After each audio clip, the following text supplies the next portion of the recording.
2 weeks after bringing his Nebraska Cornhuskers to his native state of South Dakota at the Sanford Pentagon, Dolan's Tim Miles is once again diving back into his roots. From 1997 to 2001, Miles coached at Southwest Minnesota State and took the Mustangs to the Elite Eight in his final year.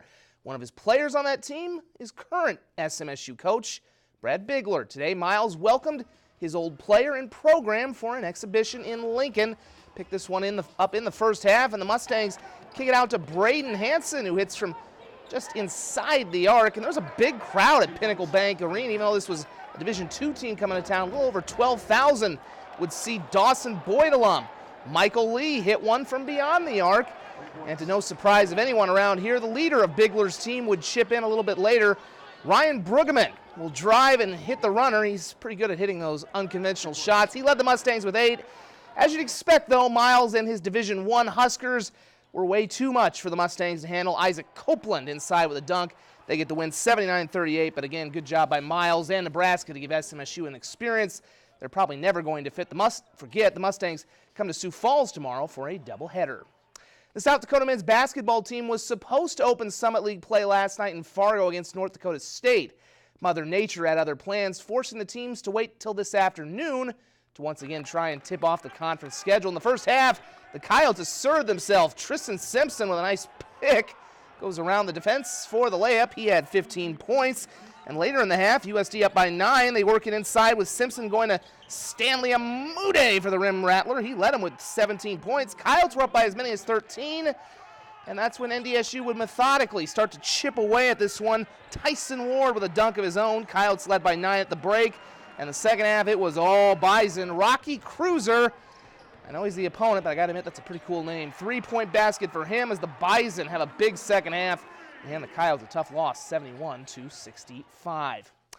After a thrilling Friday of action at the Corn Palace in Mitchell, the bulk of the Hoop City Classic moves to the Sanford Pentagon in Sioux Falls this afternoon, pitting some of the nation's top-ranked high school teams against the best South Dakota has to offer. Case in point, O'Gorman taking on Findlay Prep out of Nevada, who has a bunch of five-star preps. Pretty much everybody on their team ends up playing college basketball, and with moves like that from Taryn Todd, you kind of see why as they open up a 13-point lead.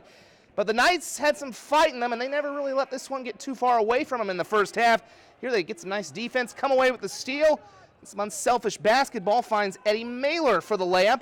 As they get back to within single digits, it's a 9-point game. And then on their next possession, they kick it out to Luke Ronsick, whose sister Emma, of course, just committed to Creighton. And Luke's pretty good, too. He drains the three and has a little something to say about it as the Knights get back to within 6. P.J. Fuller, though, has an answer. I'm not really sure how he hit that one, but the thing could have drawn rain from the roof. This game at half right now, it's 40-32 Findlay Prep. O'Gorman hanging in there. We'll let you know how this one finishes tonight at 10 o'clock.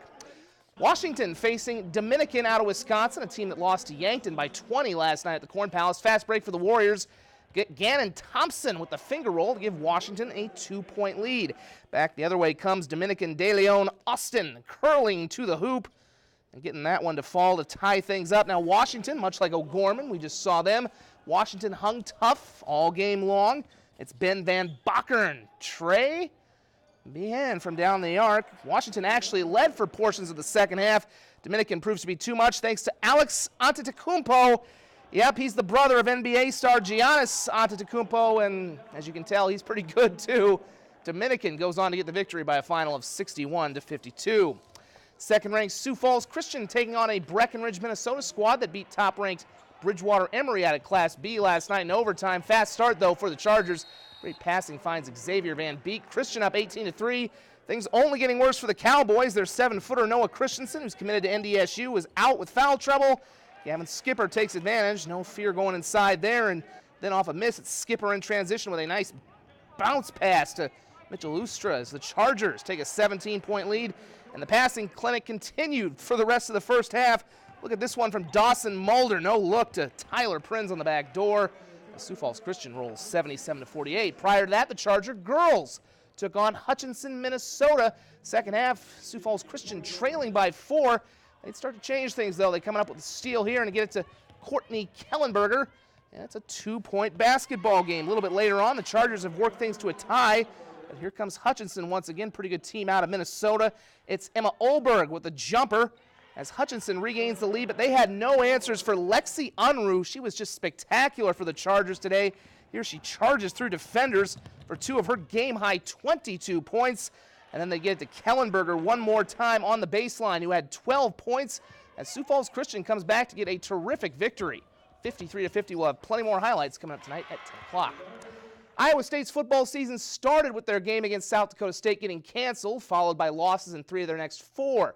After putting freshman Brock Purdy at quarterback, Matt Campbell's Cyclones won 7 of their last 8, reaching the 8-win mark in consecutive years for the first time in 40 years. The Cyclones looking to make it 9 victories if they could defeat Washington State in the Alamo Bowl late last night in San Antonio, but they had to deal with Gardner Minshew, the Wazoo quarterback, with a bit of a Houdini act on this 7-yard touchdown run as the Cougs built a 21-7 lead.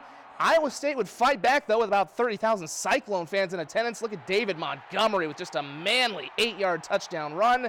They would get to within 2, but couldn't get the tying conversion as Washington State wins 28-26. And finally, college football playoff right now. Clemson looking like they're going to advance the national title game. Alabama and Oklahoma later tonight. We're back in 1 moment.